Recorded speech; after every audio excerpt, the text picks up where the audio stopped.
Celebrating 10 years of award-winning car talk, it's the In Wheel Time Car Show, your weekly go-to all things automotive place. In this segment of our show, Konrad has This Week in Auto History. We'll get you updated on the stories making automotive news headlines this week. Howdy, along with Mike, Out of This World Mars, King Konrad DeLong, Jeffrey, we need more Jeff Zekin. I'm Don Armstrong. Glad you could join us on this Saturday.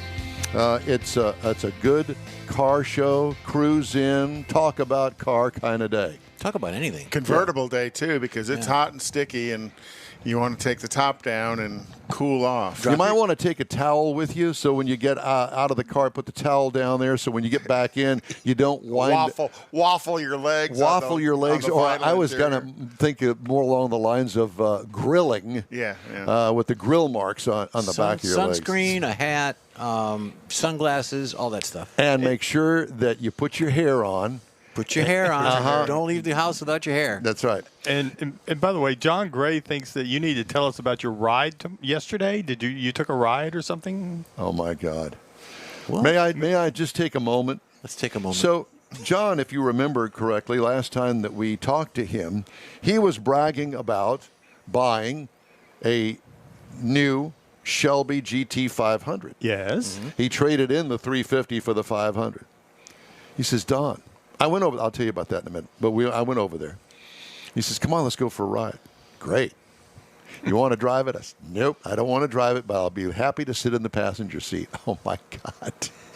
I don't know how much legal horsepower this thing has, but it's not legal. It is not scary fast, but it is real fast.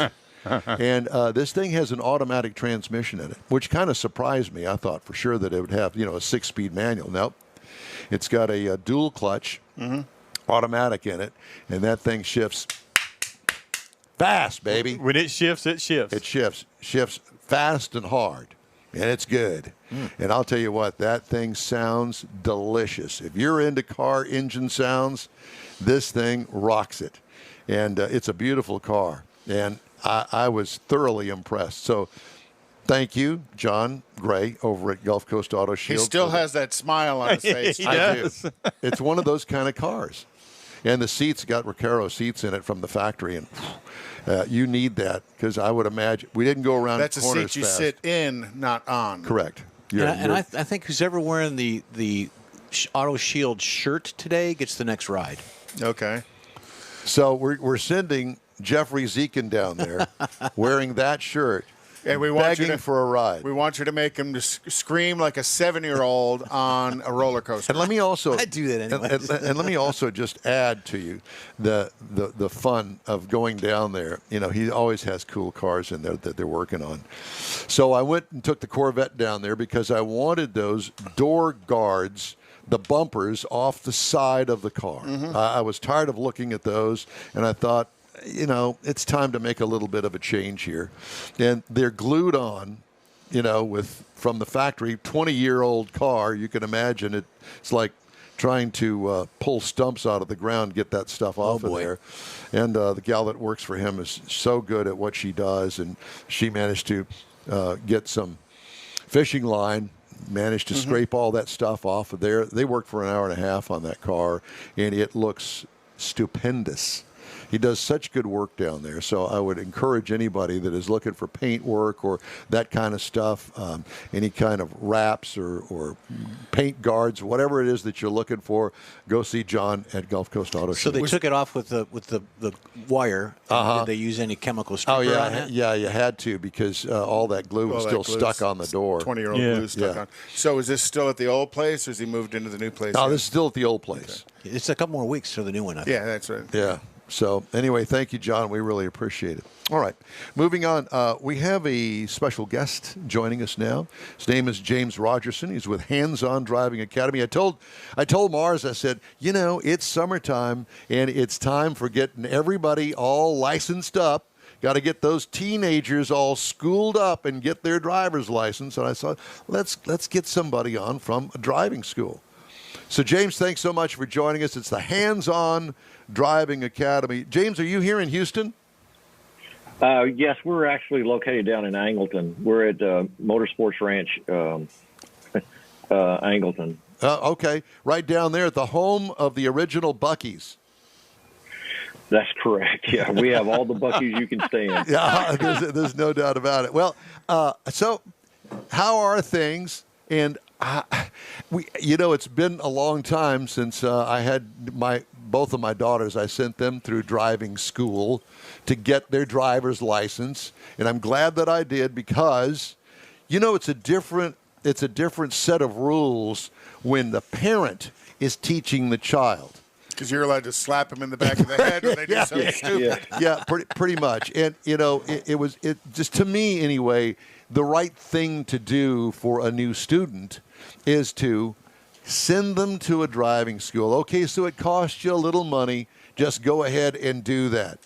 And so we would, we'd like to think that you've got a program there for these kids that you teach them how to drive. Well, unfortunately, we don't do that. We're geared to returning veterans that have been disabled in combat, and what we do is we offer them an opportunity to drive race cars that have been modified for hand controls, and we're putting veterans with all sorts of disabilities. We've got people that are currently quadriplegics to paraplegics to multiple amputees, and that's who we're putting in the cars. The kids I try to stay away from. They're way too much work. So, what got you started in the business of serving the disabled veterans, or not disabled, the challenged veterans? Yeah. Well, they talk about themselves, but that's their right, I guess, any way they want. What kind of got us going is back probably 10 years ago when Wounded Warrior started, we were given rides in Cup cars, Porsche Cup cars. And the guys would get in the car, and when they get through, they would go like, this is really great, but I wish I could do it. And, we were just stumped at how we could make that happen. And through the years, we've done some other racing. And about 4 years ago, I went over and raced what's called Fun Cup in Europe, and ran Spa. And the team that was garaged with us was the British veterans. And it was amazing. They had guys that had one leg off. Other ones would have both legs, one arm, and they would switch the car around between every driver change. So everybody else is trying to do an 18-second driver change, and they're praying for like a 30-minute driver change. Wow. And so I looked at that and I says, there's our vehicle. That's what we need to do. And so we came back over to the States, and the SCCA went to an outreach program with Vet Motorsports. And I sat down and talked to the guys in Vet Motorsports, and it just happens that the head of the competition racing board for the SCCA is a guy that's been paralyzed. Huh. And so I sat down with them, and so he was real eager to help us. So we fixed the rules a little bit so that we could bring in automatic cars without having to get papal dispensation on them. And we picked what is called a B-spec car, which are Honda Fits, Toyota Yaris, Mini Cooper base model, that size car. Mm-hmm. And they're all front-wheel drive. The folks at Mid-Ohio, Brian Till, and I don't know if y'all know who Brian Till is. I know the name.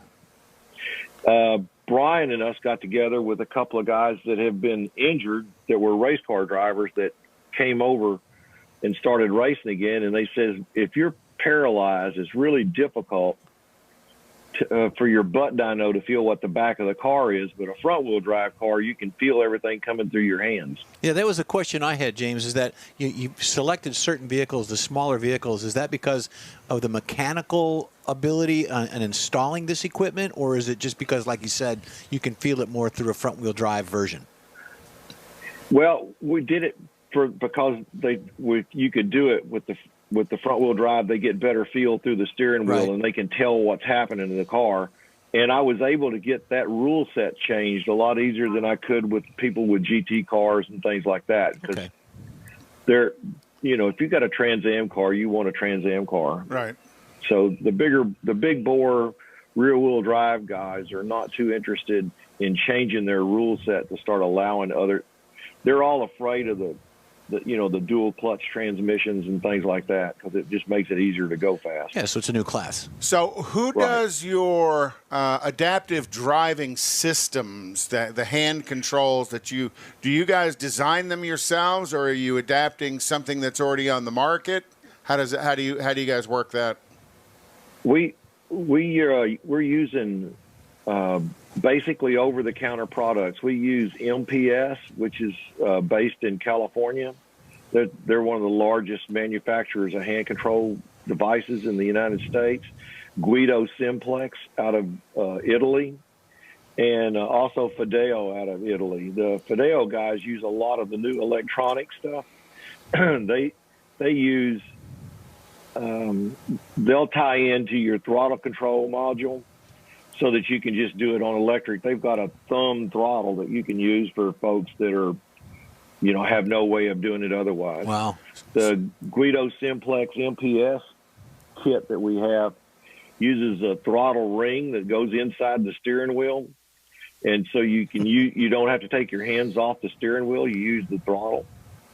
So as the technology of the cars have advanced over time, from carburetors, fuel injection, to really complex fuel electronic braking stuff, that's helped your ability to put challenged drivers behind the wheel.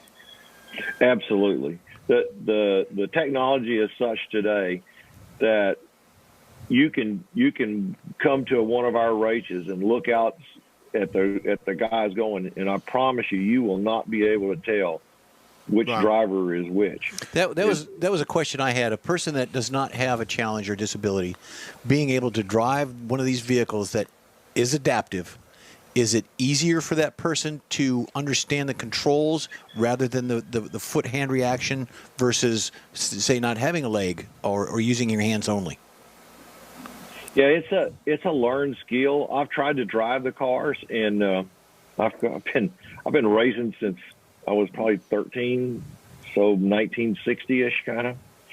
And so all those skill sets that you learn through your life that become rote, you don't even pay attention to it. Right.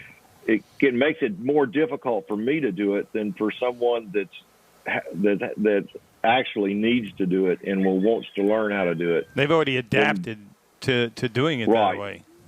Yeah, most of the guys, the VA gets them what's called a Monarch 1A kit, which the brake you shove toward shove down toward the floorboard, and the throttle is a 90-degree angle where you pull down. And so they can brake and throttle, so you can trail brake in. You can do all that. All the stuff that we think is really, really difficult, they can still do. The biggest issue is arm strength. But most of these cars have power steering, so it helps, Yeah. And the power steering doesn't sap a lot of the horsepower, because like on the Mini, it's electric. And on the Honda, it's electric. So you're not losing horsepower because of trying to run a pump. And with that, you talked about Guido's. The Guido company is doing Simplex, I think is what you said it was. Guido Simplex is doing a lot of. I'm sorry, I'm from New York. Guido is something else. But they're doing a lot of the technical work. Do you know if they're getting any help from some of the manufacturers learning how to integrate into their onboard electronics to do this, or are they pretty much doing this independently of the manufacturers? No, in Europe, it's a coordinated thing with the different manufacturers and the people that are doing the assist modules. So all the cars that they do, all street cars, and all those manufacturers work directly with them, so that if they're going in, they don't have to write code to make it happen. Right, they know exactly what's going on. Yeah, that's what I was wondering. But here in the domestic market, they don't get that coordination from the domestic manufacturers to speak of? Yeah, I had to get the FIA to help me get some of this stuff. I mean, you can get it in the United States, but most of the suppliers, the installers and stuff, are deathly afraid of. I hate to say this, but they're definitely afraid of being sued in the United States if anything goes wrong. Yeah, welcome liability. to the United States. Yeah. So my dealer distributorship license with those companies is that I'm primarily focused on off-road. If someone comes up and they can't get hand controls, I'll help them. So it kind of reduces their liability because they're not out in the public roadway, which seems kind of strange because you're talking about racing on a track. Yeah. You would think it'd be the other way around, but right. When you sign that waiver that says, as I like to tell people, it says, I know I'm crazy. I've been a risk taker all my life, and all my friends and my family know that I'm crazy. So there you go. Make it simple, and that's basically what it says. So when you said you were at Spa, you were garaged with a British team that were all military challenge drivers. Are there teams like that here in the United States that are running in different series that go in as a team with challenge drivers? Multiple? Yeah, the 24 Hours of Lemons group, Jay Lamb, has helped a group that's they're headquartered in Louisiana and around Lafayette. It's USMC, and I always thought they were Marines, which most of them are Marines, but their name is Uncle Sam's Misguided Children. And the guys have been running that Lemon series. I don't know if you are familiar with it, yes. But it's a pretty good entry-level learning process. You can learn a lot from there because there's a lot to learn in that group. Yeah, and a lot of fun, too, running Lemons. Yeah, absolutely a lot of fun. And so those guys have been wanting to go into other racing, and so Brian Check is the guy that leads up that program. And we just had one of his drivers come through. His name is Nathan Hunt. Nathan Hunt was an IED extractor. And as he says that he's a failed IED extractor, and he lost both his legs. And, of course, we had to correct him because he obviously extracted the IED. That's true. Wow. Just in an unfortunate way. What an American hero, though. Yeah, absolutely. So Nathan was really, when we get these guys sent to us, get them either from Fort Sam Houston Hospital in the Vet Motorsports or from different places around the country. And the guys are usually working through some issues where they're having difficulty adapting to their new role or their new way of doing things. And I can promise you by the second day, their self-confidence has been up to about 300%. Wow. So how do you fund this? Pardon me? How do you fund what you do? Right now, it's myself, Dr. Smith in Alvin, Texas, Dr. Spites, Jim Spites in San Antonio, and Dr. Rick Hill up in the north side of Houston. Okay. My point was wondering, is there a place where any of our listeners could send a donation? Absolutely. Yeah. Pardon me. We're so used to shelling out of our back pockets. We're a 501c3 and newly registered in January, and we have a donation page on it's handsondrivingacademy.org, and that's ORG, and you can just do that by /donate, and it'll take you right to that page. James, all my cars. Yeah. Go ahead. I'm sorry. I said all my cars have a QR code on it that'll take you right to the donation page. Thank you so much. Listen, we're running out of time. We appreciate the time you've taken today. James Rogerson, Hands-On Driving Academy, thanks again. And time now for This Week in Auto History, and Konrad has that. Jeffrey will have some video going up here for me on this. In 1903... Stanley Steamer received a patent for a steam motor vehicle. So the first steam automotive application came out, and I remember they were already doing steam trains at the time, but Stanley kind of compressed it down to this size of a vehicle and got a patent for it. In 1909, Alice Hewler Ramsey, a 22-year-old housewife and mother from Hackensack, New Jersey, became the first woman to drive across the United States with three in this Maxwell with 3 other companions. My mother, the car. My mother, the car. They went 3,800 miles from Manhattan, New York, to San Francisco, California, and only stopped for directions 27,482 times. I'm sorry, I'll get in trouble for that. Yes, you send your will. comments. to Moving on. In 1932, the first gasoline tax was levied by the U.S. Congress and in the Revenue Act of 1932, and they placed a 1 cent per gallon gas tax, and that was the beginning, and they haven't stopped since. I think that Biden wrote that bill, didn't he? And in 1948, the hand-built aluminum prototype labeled number 1 becomes the first vehicle to bear the name of Porsche. Dr. Ferdinand Porsche built and test drove the first 2-seat. Is it Porsche or Porsche? I would say Porsche, because when you get around the Porsche guys, they say Porsche, not Porsche or Porsche. I say Cadillac. So this was the precursor of the 356. In 1951, Gordon Buring received a patent for 50. Well, this one's out of sequence. Nope. In 1954, Ford Motor Company started the design of the Edsel, and the biggest flop in automotive history. But I figure I'd pick a bright pink one just because it's Uglier than most. It has that horse collar or toilet seat front grill. Dude, piece I to don't it. care. You know, it's kind of like the Pontiac Aztec. That thing is just ugly any way you look at it. Yes, it is. And I've tried to like them, but I don't. In 1962 was the first drive-through bank. Oh. Which surprised me. That's a 1962 bank? No. I couldn't find a picture of that actual drive-through bank. He just went to his Chase But Bank. I just took a picture of a bank. Could we just go ahead and flush this entire segment down? Not yet. Down We got the one West more Collar? to do. We got one more to do. In 2006, this week, the animated feature film Car. Oh, well, here we go.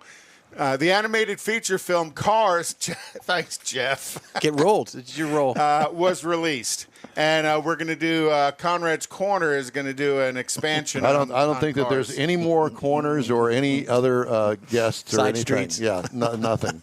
It's kind of taken a disastrous turn here this half hour. Well, the Corvette was about the guy who had received the patent for T-tops, and the first time it was actually in production. He should have been shot Was too. on the '68 Corvette. We done now? We're done. All up Okay. to you. The entire 3 minutes that I've got left. Time now for the recalls and some of the headlines making automotive news this week. Recall of the Ford F-150 for 2021. The 2-piece drive shafts may disconnect. That's perfect for this segment. Loose brake caliper bolts on the Tesla Model 3 and Model Y for 19 through 21 model years. That's not good. Also Tesla Model Y from the 19 through the 21 model years. The seatbelt retractor is not securely attached. And also seatbelts not securely attached to the B-pillar in the Tesla Model 3 and the Model Y from 18 through 21. The Ram wheel studs may break on the Ram 3500, 4500, and 5500 trucks from 2012 through 2021. Holy now smokes. think about Gosh, that. that's a lot of 2012 through 2021. Yeah. Oop, there goes the wheel passing me by down the freeway. Damaged steering Picked gear a fine time to leave me, loose wheel. Thank you, Darrell Waltrip. We'll hear about him again later. Damaged steering gear may cause steering loss on the Ford F-150 for the 2021 model year.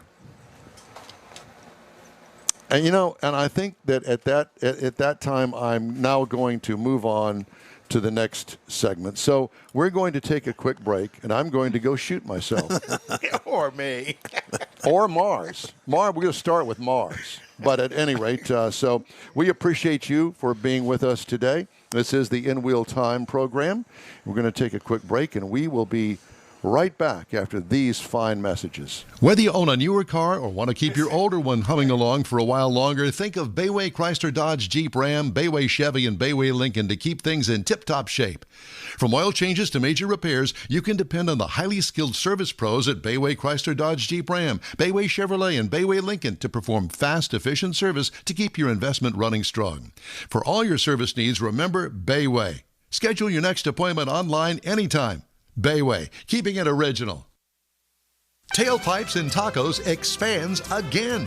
Now you'll be able to participate at 3 Loopy Tortilla locations. Tailpipes and Tacos is Houston's premier Saturday morning cruise-in, featuring made-to-order breakfast tacos, fresh coffee, and good times.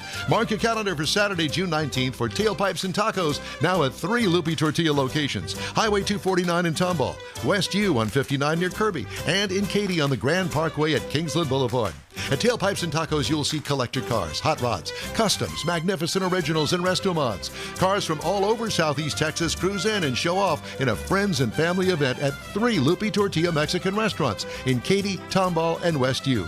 Drag racer, car enthusiast, and Loopy founder Stan Holt brings you Houston's hottest cruise in, Tailpipes and Tacos, Saturday, June 19th, 8 to 11 a.m. The In Real Time Car Show will be broadcasting from the Katy location. Tailpipes and Tacos, Saturday morning, June 19th, 8 to 11 a.m., now at 3 locations, Tomball, Katy, and West U, weather permitting. You see all the new ceramic car wash cleaners on TV now, but John Gray at Gulf Coast Auto Shield has been using ceramic coatings on Houston's most expensive cars for years, and he'll tell you that nothing beats the real thing. Gulf Coast Auto Shield installs a coating over your paint that actually comes with a warranty. If you just picked up your Lambo, your Aston Martin, Porsche, Ferrari, any other exotic car, chances are your car will have company that have already found Gulf Coast Auto Shield. Now, you don't have to own an exotic. Maybe you got a truck, an SUV, or even an older vehicle that needs a little love. Well, let John Gray give it a look and give you an estimate on refurbishing that paint and making your vehicle look new again. How about getting a gift certificate for the wife's birthday or anniversary from Gulf Coast Auto Shield and tell her, honey, I know you love your car, so why don't we get it looking new again? It'll be the best gift ever, one that she'll never forget. Get hold of John Gray at gcautoshield.com or give him a call, 832-264-0670. Gulf Coast Auto Shield.